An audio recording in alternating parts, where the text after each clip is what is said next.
la propia senadora Ana Gabriela Guevara, del Grupo Parlamentario del Partido del Trabajo. En tanto la senadora Guevara hace uso de la tribuna, esta mesa directiva le da la más cordial bienvenida a un grupo de alumnos del Instituto Universitario Puebla, Extensión Morelia, invitados por la senadora Luisa María Calderón Hinojosa. Agradecemos su visita en este Senado de la República. Del mismo modo, a un grupo de alumnos del Instituto Tecnológico de Roque de Sellala de Guanajuato, invitados por el senador Gerardo Sánchez García. Sean bienvenidos y nos complace mucho que presencien esta sesión. Adelante, senador.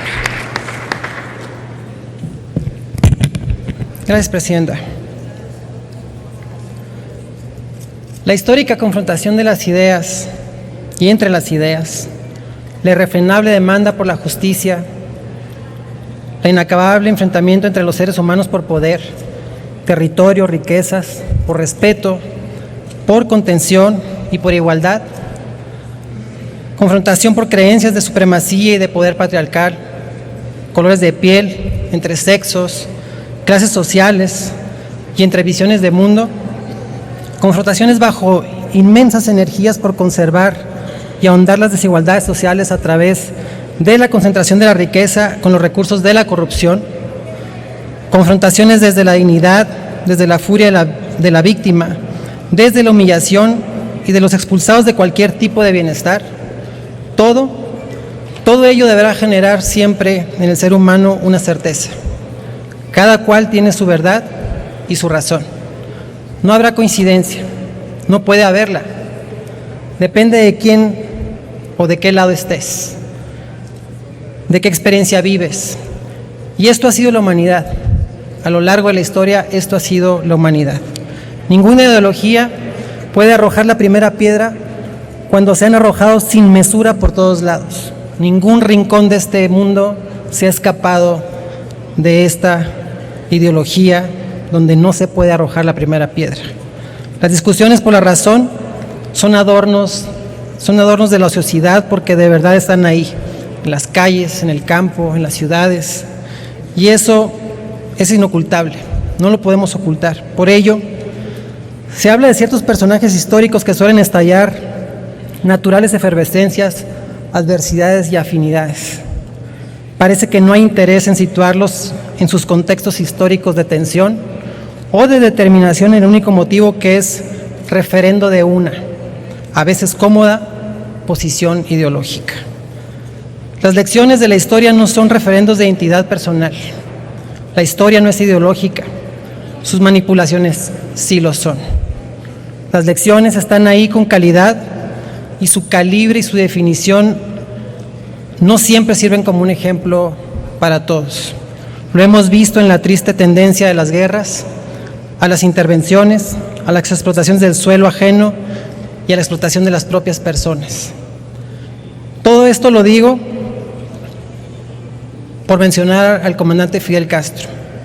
El comandante, haciendo memoria, genera todo tipo de reacciones y de confrontaciones, de cualquier índole.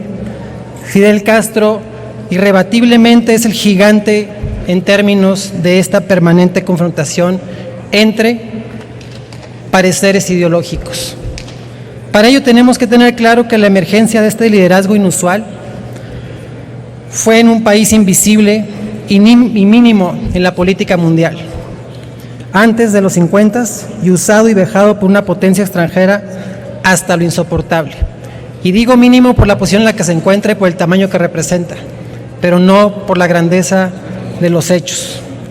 Cambiar esta situación por medio de un diálogo era impensable. Ya el Parlamento cubano, y aclaro, ahí en la legitimidad de los parlamentos, y sus autoridades habían permitido y facilitado que la agresión llegara a un colmo. Y el proceso de ese hartazgo ya se conoce como gesta humana de alcances míticos y que simplemente trastocó todas las perspectivas que tenían respecto de América Latina, al continente americano y al mundo. La pequeña isla se alzó. Desde esa pequeñez se visibilizó como un constante a la que había que considerar en todas sus poderosas agendas de seguridad nacional mundial. Fidel Castro erigió el peor de los insultos contra el soberbio poder yanqui de una forma que no lo pudieron tolerar. Hoy ya no está, pero siguen y seguirán sin tolerarlo. Venido de un latino demasiado cercano a sus costas, a tan solo unas cuantas millas de distancia, aún ahora el escorzor renovado por el candidato electo está manifestando amenazas que incluso están preocupando a algunos de la derecha extrema y de la derecha moderada. Amenazas de invasión, elaborados espionajes con intenciones de asesinato que superar cualquier ficción política fueron conjurados por Fidel. Eso le dolerá por siglos a los extremos de la derecha afines y convencidos. Pero dejemos el trillado debate del que ha sido saturado con cosas excelsas y críticas en contra del comandante en estos últimos días. Ya las redes están hartas y saturadas de ellos.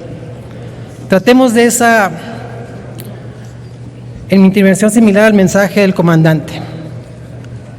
A muchos no les ha quedado clara la pretensión de los poderes neoliberales del mundo. El cambio climático les resulta risible. La desigualdad social lo consideran un destino manifiesto. Muchos se han enterado de que los mismos procesos en los que se levantaron la Revolución Cubana son parte hoy del cotidiano de nuestro país. Y eso tiene responsables, porque ha manufacturado a golpes legislativos y a golpes de sometimiento.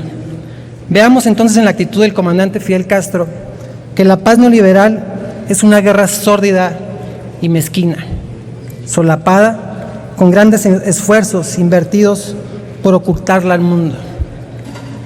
Aquí mismo tenemos un estrato bélico contra nuestro propio pueblo, continuo, interminable y que sigue contando, y en el cual cada día se le da otra vuelta a la tuerca y cada vez se vuelve más ley tras de la propia ley, decreto tras decreto, y el país se cuadra ante los imperativos del mercado como una maquinaria periférica.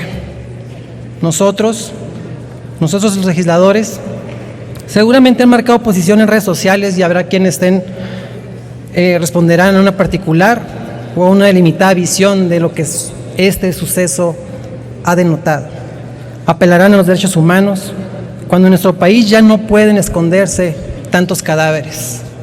Apelará por las libertades de nuestro país. Quien abre la boca es desaparecido, y si no, pues preguntémosle a la comunidad periodística. Apelarán al control de los medios de comunicación cuando en nuestro país la ciudadanía que ha tenido que tomar las redes sociales para poder elevar su voz y ser una vía natural de expresión. Apelarán por la austeridad rígida cuando en un mundo de libertades y de mercado, por supuesto, la seguridad alimentaria está en un vilo mientras este país resiste aún un bloqueo económico que no ha medido su vocación criminal y es festejado por adversarios que nunca pudieron mover a un cubano. La sal de la impotencia siempre será molesta. Comandante, le fue dado a entender sus complicados mecanismos de geopolítica con sus tensiones de poder y dominio. Le fue claro desde muy temprano que lograr despejar y conjurar los dilemas de amenaza permanente de los enemigos y adversarios externos y internos le fue posible. Lograr que Cuba captara la atención mundial en diversas situaciones que incluso pusieron al mundo al borde de una conflagración atómica es hoy parte de la historia y seguirá siendo parte de la historia y de una posición que no se arredraba ante amenazas y fuerzas infinitamente superiores. Fidel Castro es una expresión, una vivencia y una supervivencia en los tiempos brutales. Como toda personalidad titánica, siempre acumulará detractores y siempre quedará como un misterio de la capacidad de forjarse un liderazgo de las más altas dimensiones, que confrontó y superó conjuras y conspiraciones políticas que superan cualquier ficción. Cierto, un liderazgo de firmeza, de profundo impacto social. Y hoy no les vengo a decir, ni tampoco los vengo a convencer de los logros que ha tenido la Revolución Cubana. Quienes lo saben, y quienes no, pues no lo quieren oír y jamás lo escucharán. Les vengo a dejar mensaje de las señales que algunos vemos.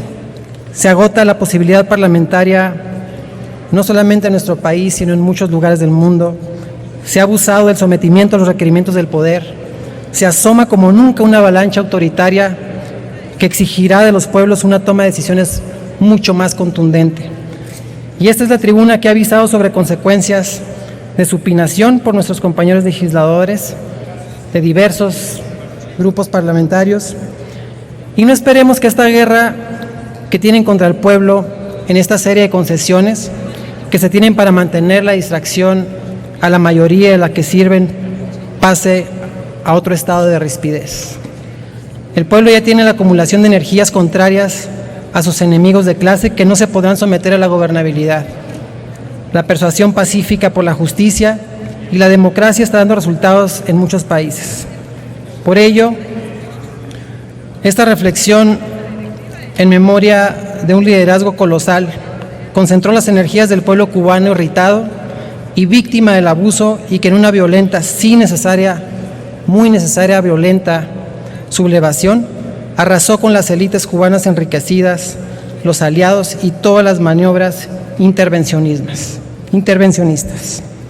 Dejémoslo así, y desde México decimos hasta siempre, comandante, porque será difícil encontrar un liderazgo como el que Fidel Castro ha dejado para la historia del mundo.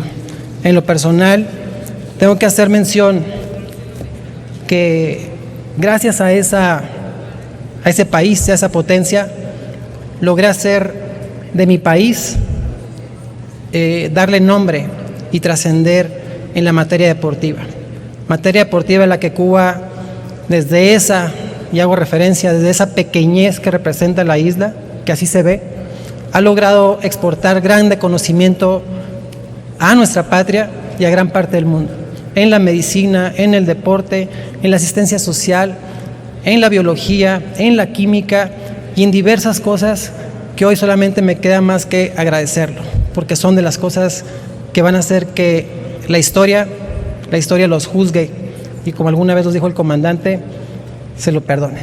Es cuanto, Presidenta. Gracias, senadora.